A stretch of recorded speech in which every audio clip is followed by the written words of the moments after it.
Right now, investigators are scouring the home where 3 children were hit in a bloody shooting on the east side. Officials tell us all 3 of them are in stable condition tonight at Harborview Medical Center. The youngest, a 5-year-old, is now out of surgery. 7 people were inside the Kirkland home on Northeast 150th Place when the shooting happened around 11 o'clock Tuesday night. Investigators are now confirming to Fox 13 News that these 3 children are related, and reporter Steve Kicken shows us how neighbors are reacting.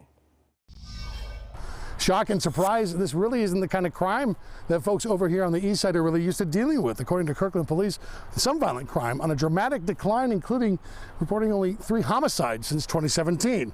Now, police have been taking very careful measurements, including what's happened here with some of these vehicles. You see this Ford red truck, it's got some markers there, as well as the SUV right next to it where bullets went flying right into the home in question.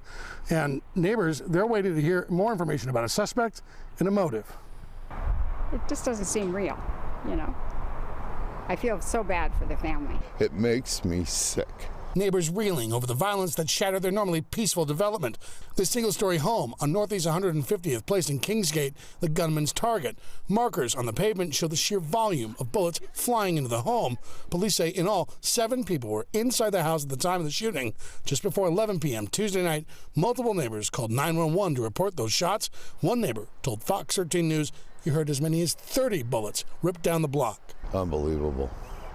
In this neighborhood, it just goes to show you that it's getting out of control.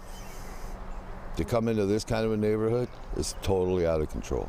Police arrived to find 3 people injured, a 17-year-old and their 5-year-old sibling and a 13-year-old cousin.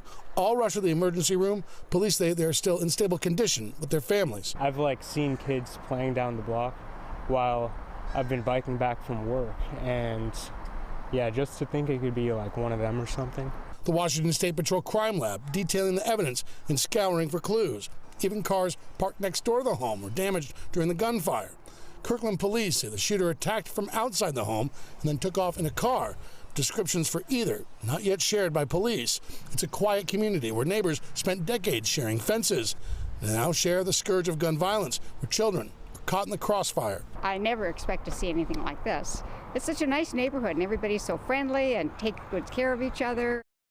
Kirkland police spending this morning and this afternoon speaking to any witnesses and neighbors and looking for any surveillance video that might point them in the right direction for a suspect. This house still very much an active crime scene, and the gunman still on the loose. As soon as we learn more information about a suspect description or description of that vehicle, we'll share it with you.